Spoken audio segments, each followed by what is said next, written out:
An important meeting of the European Council is set to take place on Thursday. The discussions will involve everything from Ukraine and defense spending, migration, developments in the Middle East, but also Russian sanctions and potential use of frozen Russian assets. Joining me now is Garvan Walshe, CEO of Article 7 Intelligence for Democrats. Garvan, thank you so much for joining me on the program tonight. Good evening. So what do you think? What are your expectations regarding the Council tomorrow? Well, it's clearly an important meeting, and I think one of the most interesting things is that Viktor Orban has decided to be away for some of the meeting. We don't entirely know whether he's trying to repeat his ability to avoid vetoing something by being out of the room. The particular issue in question is the plan to use frozen Russian assets to help fund Ukraine's war effort. And Hungary has set itself against this, but Viktor Orban does have a way of finding ways to avoid blocking things when the pressure gets intense upon him. He said he's handing his veto over to Robert Fico of Slovakia, so I don't know whether that's necessarily going to help, but we'll have to see how things evolve tomorrow morning. Mm-hmm. So you mentioned Viktor Orban and Hungary. I mean, we were supposed to have negotiations. We were supposed to have the meeting between Donald Trump and Vladimir Putin take place in Budapest.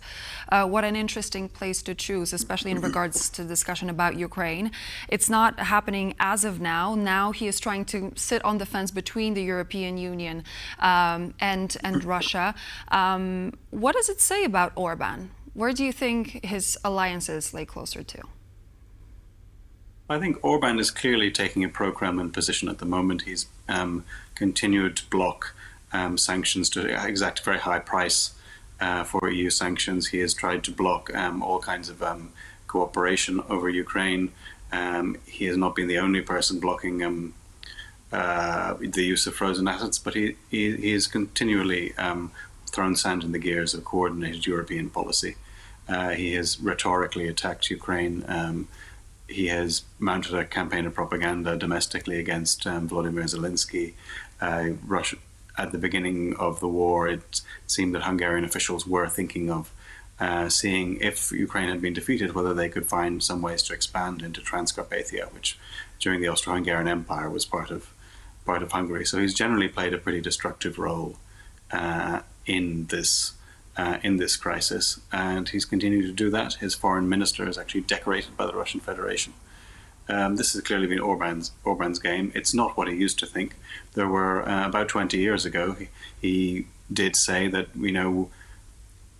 Hungary shouldn't become the comfortable chamber of Gazprom, but instead he's completely reversed course and now takes a pro-Kremlin position. When it comes to such a meeting of this caliber in the European Union, this is going to be definitely a big test of unity. When it comes to veto power, do you think that we are going to see the usual suspects who are going to use their veto power when it comes to different decisions that would have to be made, or are we to expect somebody else joining the team? Well, this is indeed the question. I mean, apart from Hungary and Slovakia, the most strenuous opposition to using frozen Russian assets for Ukraine has come from Belgium. They're worried about liability, but they're also, I think, just a bit nervous about taking this action on their own. It should be really important for Belgium to step up here. Belgium is a major importer of Russian gas as well. The amount of Russian gas it imports is almost the same as the amount of military aid it's given to Ukraine. It's about the only European country in that kind of situation. So we really need to wonder whether the Belgians will be persuaded that they don't have to incur any risks relating to the transfer of Russian assets. That's because these assets happen to be held in a Belgian bank. And so in some legal theories, they could end up being on the hook if Russia objects to this. But I think there are some creative minds working to solve this problem, and really there would be no reason for Belgium to continue to block this initiative. So you don't think that there is going to be much opposition from Belgium? Do you actually think that EU is finally going to be at least one step closer to using those frozen Russian assets? I think there should be no reason for Belgium to block the seizure of Russian assets. That doesn't mean they won't, but I don't think they have any justification anymore to block it. I think safeguards are in place in the plan to make sure that they should be able to be safeguarded from any legal risk that they're worried about. When we look at the totality of the measures that were taken so far by the EU member states when it comes to supporting Ukraine, do you think that there is a potential for a change, for more support? Do you think that this is actually a viable support, or are the structures somewhat, I would say, stuck when it comes to providing further help for Ukraine? I think there's been a very important step taken by Sweden today. They concluded a long-term fighter jet contract with Ukraine to supply 150 Gripen fighters over the next few years. So the first ones will be delivered in three years' time. They're top of the range, newest fighter jets, and they're designed specifically to be able to fight against an enemy against whom you don't have air superiority. So they are ideally suited for Ukrainian defense. But it's an important vote of confidence for Ukraine, because they're saying Ukraine's still going to be there in 3 years, it's still going to be in the fight, and Sweden's going to start manufacturing equipment with this kind of long lead time. I think we've seen the Nordic countries, the Baltic states, and Poland really step up to help the war effort, whereas certain Western European countries have found it more difficult. I really think they should follow the lead of Northeast Europe here and step up their efforts to support Ukraine. A lot of this is going to happen at the member state level because there's a limit to the European Union's powers in this area. But member states should be also step up here. We have debt guarantees that Poland and France have taken large amounts of. We have other instruments, but really it's a matter of doing what is needed most quickly, rather than working out the best institutional framework. We can think of long-term institutional frameworks later, but for the moment we need to think about how Ukraine's going to survive the winter, how Ukraine's going to be able to defend itself against drone and missile attack, and what Europeans can do to support that effort. Well, when we look at the decision making, especially during such meetings, we also spoke about the veto power. Do you think that the EU is going to be able to somehow bypass or overcome this sort of a majority vote? So you have to have all the member states to vote, but are there any leeways that the European Council could potentially take to bypass that?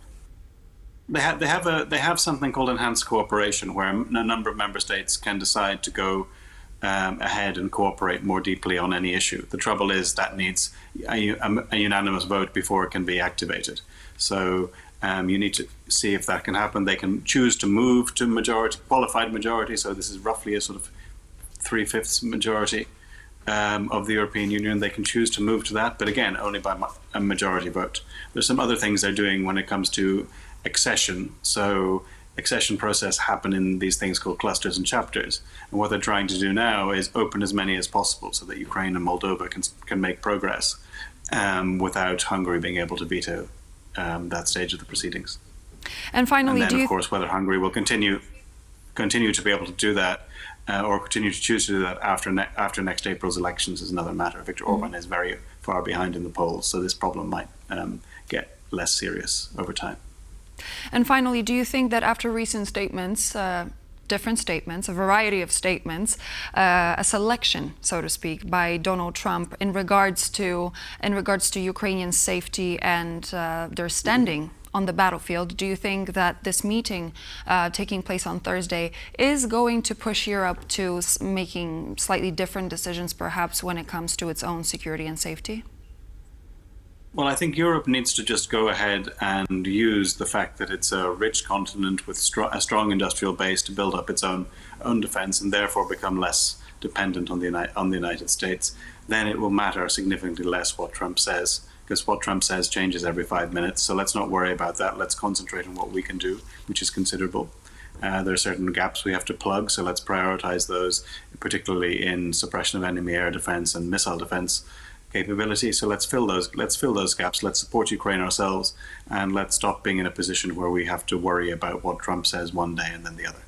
Thank you very much. Garvan Walshe, CEO of Article 7 Intelligence for Democrats, was my guest. Thank you, Garvan. Thank you very much. And so this would be all for now here on World News Tonight. I'm Klaudia Czerwińska, but please do not go anywhere, because we have On the Record coming up right after this show, and we'll see you there.